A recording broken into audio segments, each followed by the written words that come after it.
नमस्ते दोस्तों, अभी मैं जनसुराज का जो एक सभा हो रही है तेघरा ब्लॉक मैदान में, वहाँ पे हूँ। यहाँ पे जोर शोर से तैयारियाँ चल रही है। आप देख सकते हो कि मेरे पीछे ढेर सारी कुर्सियाँ लगी हुई है।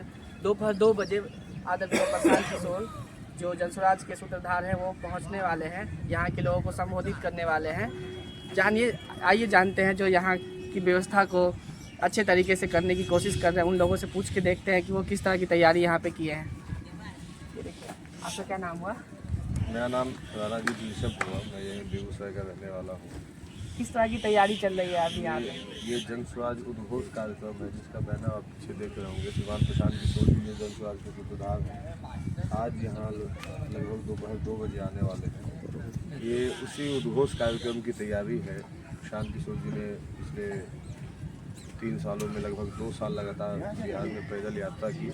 उसके बाद जो जनसुराज पार्टी का निर्माण हुआ, उसमें जनसुराज के जो 5 संकल्प हैं बिहार के लोगों के लिए, बिहार के गांव-गांव में जो 5 बदलाव तो कम से कम आने ही चाहिए जिससे लोगों के जीवन में बहुत परिवर्तन, उसको लेकर ये जनसुराज उद्घोष कार्यक्रम के तहत प्रशांत किशोर जी अभी अधिकतर अनुमंडलों की दौरा पे निकले हैं, जिसमें उसी कड़ी में आज बेगूसराय के तेघरा अनुमंडल के तेघरा ब्लॉक मैदान में दोपहर 2 बजे आ रहे हैं। इस एरिया में कितना बड़ा रेडियस है जहाँ से लोग आने वाले हैं और कितने लोग आने वाले हैं?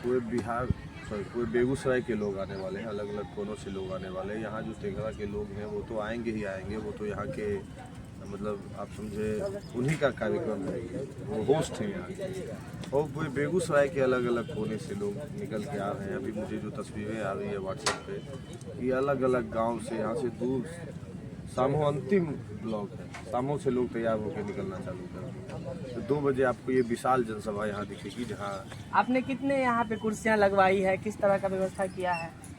लगभग अभी आप देख रहे होंगे 4 से 5 हज़ार कुर्सियाँ लग चुकी हैं। अभी कुर्सियाँ वहाँ पाइल करके रखी हुई है। लगभग 12 से 13 हज़ार कुर्सियाँ यहाँ अभी अगले 1-2 घंटे में लग जाएगी और कुर्सियाँ आके स्टॉक में रहेगा। 20,000 से कम लोग नहीं आने वाले हैं, जो हम लोगों का अनुमान है उसके मुताबिक। लोकल जो एरिया में आप घूमे होंगे तो लोगों से बातचीत किया होंगे, तो किस तरह का जोश आपको दिखा लोगों में? लोग जागरूक हो गए हैं, लोगों को बदलाव चाहिए।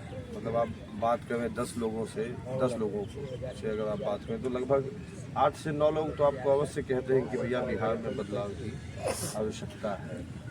लोगों को चाहिए कि भैया उनके बच्चों के लिए कुछ हो या ना हो, कम से कम उनके बच्चों को पलायन ना करना पड़े, यही रोजी रोजगार की व्यवस्था हो। जिस धरती पे हम लोग खड़े हैं बेगूसराय, यहाँ मैं आपको अगर गिनाऊँ तो 2 NTPC है, एक फर्टिलाइज़र है, एक इंडियन ऑयल का रिफाइनरी है, पेप्सी का प्लांट है, यहाँ कार्बन फैक्ट्री है, इथेनॉल का फैक्ट्री है। लेकिन क्या बेगूसराय से पलायन बंद हो गया? तो ये जो पुराने नेता है उनसे पूछिए पलायन बंद करना है तो हमेशा यही कहेंगे कि भैया खाली फैक्ट्री लगाएंगे पलायन बंद हो जाएगा। बेगूसराय तो इंडस्ट्रियल हब ऑफ बिहार है, कहाँ यहाँ से पलायन बंद हो गया? लड़कों को पढ़ने के लिए भी बाहर जाना पड़ता है, यहाँ से नौकरी रोजगार के लिए भी लोग गुजरात, दिल्ली, ढाका कहाँ नहीं जा रहे हैं। तो असल मायने में पलायन बंद हो, उसका विजन अगर किसी के पास है तो प्रशांत किशोर जनसुराज के पास है।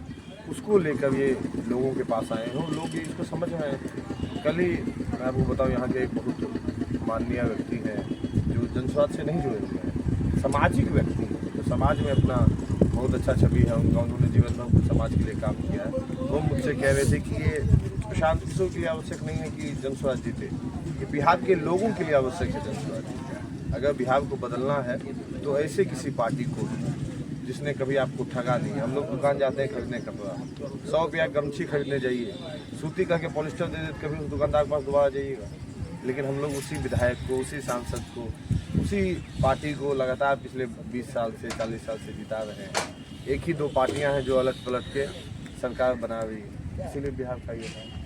अगर कोई ठग रहा है तो उसको दोबारा वोट नहीं देना, नया विकल्प चाहिए। तो जनसुराज जैसा एक विकल्प आया है जो आपको कह रहा है कुछ हो या ना हो, ये 5 काम तो होना ही होना है। अच्छा, लोगों को 5 काम के बारे में मालूम है? आप अगर क्षेत्र में घूमे होंगे तो देखे होंगे आप लोगों को 5 काम में से अधिकतर काम के बारे में मालूम है, जिससे महिला सशक्तिकरण के बारे में लोगों को धीरे धीरे पता चल रहा है। क्योंकि ये नेताओं ने ऐसा बना दिया आपके, ये महिला सशक्तिकरण पे कुछ बोलिए तो लोग क्या बोलेंगे यहाँ के नेता कि भैया सिलाई मशीन बांट देंगे। कंप्यूटर का ज़माना चल रहा है, टेक्नोलॉजी का ज़माना चल रहा है, अभी AI चल रहा है, लेकिन इनको सिलाई मशीन से ऊपर नहीं उठ पाए यहाँ के नेता। तो ऐसी जनता को जो उन लोगों ने मतलब आप समझें कभी बताया ही नहीं, कभी जागरूक ही नहीं होने दिया, तो उसको जागरूक करने में हमें समय लग रहा है। हम लोग प्रयास कर रहे हैं और जल्दी होगा। अब चिंता मत करें, बिहार को बदलना है और इसको किसी ना किसी बिहारी को ही बदलना होगा, तो हम लोग इसको बदलते रहेंगे। ये थे हमारे साथ ऋषभ जो यहाँ पे व्यवस्था को अच्छी तरीके से देख रहे हैं, मॉनिटरिंग कर रहे हैं। और भी लोग हैं जो व्यवस्था को अच्छे से देख रहे हैं। आज हम लोग भी पूरे दिन क्षेत्र में ही रहेंगे, लोगों से बातचीत करेंगे, जानेंगे कि उन्हें 5 संकल्प के बारे में मालूम है कि नहीं मालूम है।